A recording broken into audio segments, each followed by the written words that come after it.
ঝকঝকাঝক train চলেছে, train চলেছে, ট্রেনের বাড়ি কই।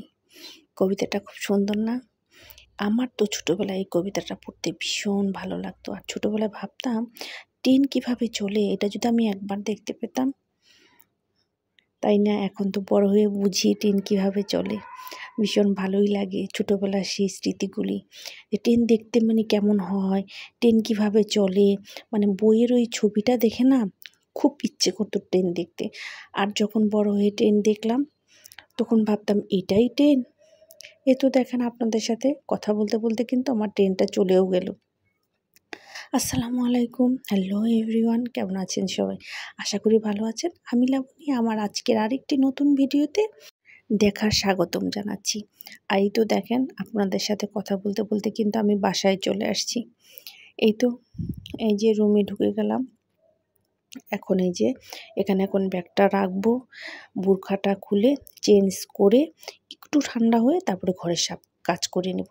আমি কিন্তু সকালে যে ট্রেনে দেখছিলেন, আমি ট্রেনের জ্যামে যে আমি রিকশায় বসেছিলাম, তখন আমি মেয়েকে কোচিং এবং স্কুলে দিতে গিয়েছিলাম। আর স্কুলে দিয়েই কিন্তু এই যে আমি বাসায় আসলাম। আর বাসায় এসে এই যে দুপুরে রান্না করছি এবং ঘরটা গুছিয়ে নিচ্ছি। এখন রান্নাও করছি, ফাঁকে ফাঁকে ঘরটা গুছিয়ে নিচ্ছি, কারণ দুটা কাজ আমাকে একসাথে করতে হবে। এর জন্যই যে মেয়েকে আবার স্কুলে নিতে যেতে হবে, মেয়েকে আনতে হবে, এর জন্য যেন কাজটা আমি দ্রুত শেষ করতে পারি। আর এই যে দেখেন আমি কিন্তু রান্নাটা বসিয়েও দিয়েছি।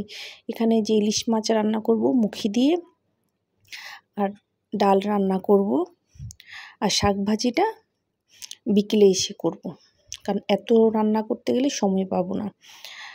আর আজকে আসতে আসতে একটু দেরি হয়ে গেছে, রাস্তায় প্রচুর জ্যাম ছিল। সকালে যাওয়ার সময় জ্যাম ছিল, এখন এই টাইমটায় আমি যখন আসছি 12টা 12:30টার দিকে যখন আসলাম, তখন তো প্রচুর জ্যাম, পুরোটা রাস্তায় জ্যাম ছিল। আস্তে আস্তে দেরি হয়ে গেছে, তা এখন কাজটাও আমাকে অল্প করে করতে হবে, তাহলে এদিকে আবার সময় চলে যায়। আমার তো নামাজ পড়তে হবে, গোসল করতে হবে, খাওয়া দাওয়া সারতে হবে, এদিকে সব কাজও করতে হয়। অল্প সময়ের ভিতরে যেভাবে পারি সব কাজগুলি শেষ করে তারপরে আমার মেয়ের কাছে যাব। এই তো মাছটা কষানো হয়ে গেছে, তুলেও নিচ্ছি। আর এখন সবজিগুলি দিয়ে দেব। এই যে মুখিটা দিয়ে দিলাম। এখন মুখিটা ভালো করে মশলার সাথে কষিয়ে তারপরে ঝোলটা দিয়ে দেব। বাই দ্য ওয়ে, আপু এন্ড ভাইয়ারা, আমার ভিডিওগুলি কেমন লাগছে, ভালো লাগলে কমেন্টস করবেন, ভালো না লাগলেও কমেন্টস করবেন, যে কীভাবে করলে আমার ভিডিওটা আপনাদের ভালো লাগে সেইভাবেই আমাকে একটু জানাবেন, আমি যেন সেভাবেই ভিডিওটা করতে পারি। আর কোন ধরনের ভিডিও চান সেই ধরনের একটু পরামর্শটাও আমাকে দিবেন। আপনারা আমার বড় আপু আছেন, ছোট ভাই বোন আছেন, যে ভাই বোনরা যেভাবে যেখান থেকে দেখছেন আমাকে কিন্তু একটু জানাতেই পারেন, আর একটু আমাকে উৎসাহ দিতেই পারেন, তাই না? আপনারা তো ভালোবাসার মানুষ, আপনারা আমার পাশে না থাকলে হয়?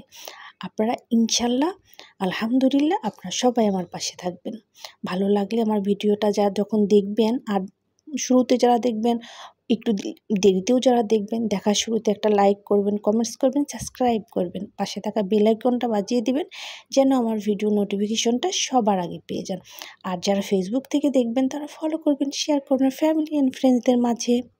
এই যে আপনাদের সাথে কথা বলতে বলতে কিন্তু আমি ডাউলের বাগারটাও দিয়ে দিয়েছি।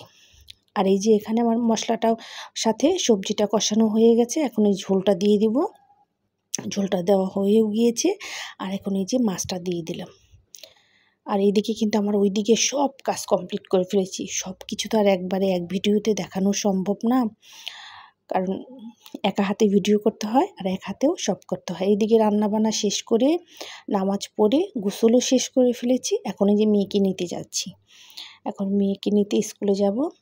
তাহলে এই যে ঘরটা লক করেও বেরিয়েও গেছি। এই যে রাস্তায় হেঁটে হেঁটে যাচ্ছি, সামনেই সিএনজি স্ট্যান্ড, ওখান থেকে সিএনজি দিয়ে যাব। একা যাব তো, তাই সিএনজিতে চলে যাব, দ্রুত যেতে পারবো। 4টাও বেজে গেছে। এই যে সিএনজিতে উঠেও গিয়েছি।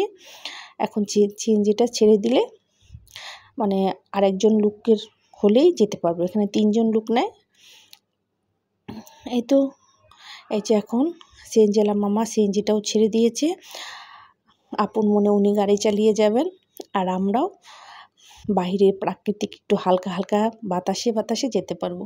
আর স্কুলে এসে দেখি মেয়ের ছুটিও হয়ে গেছে, মেয়ে দাঁড়িয়ে আছে। আর এই যে মেয়েকে নিয়ে এখন রিক্সায় উঠে গেছি। মেয়ে আমার জন্য স্কুল থেকে একটা ফুল নিয়ে আসছে, সে আমাকে মাথায় গুঁজে দেবে। বললাম এটা আমি বাসায় নিয়ে যাই, বাসায় গিয়ে দিব। ফুলটা সুন্দর না? ভীষণ সুন্দর ফুলটা, কিন্তু আমার মেয়ের পছন্দ বলে কথা, তাই না? আর এই যে মাছ বাজারের সামনে দিয়ে যাচ্ছি, অনেক রকমের মাছ।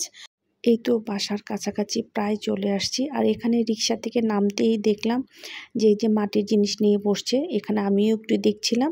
আর এখানে আমার মাটির জগটা ভীষণ পছন্দ হলো, তাই নিয়ে নিলাম। আর মগটা পছন্দ হয়েছিল, মগটার প্রাইসটা একটু বেশি, তাই নেওয়া হলো না। তাহলে আজকের মতো এই মাটি জিনিস দেখতে দেখতেই এখান থেকেই বিদায় নিচ্ছি। দেখা হবে নেক্সট ভিডিওতে। সে পর্যন্ত সবাই ভালো থাকবেন, সুস্থ থাকবেন, আমার পাশেই থাকবেন, আমাকে সাপোর্ট করবেন। আসসালামু আলাইকুম, আল্লাহ হাফিজ।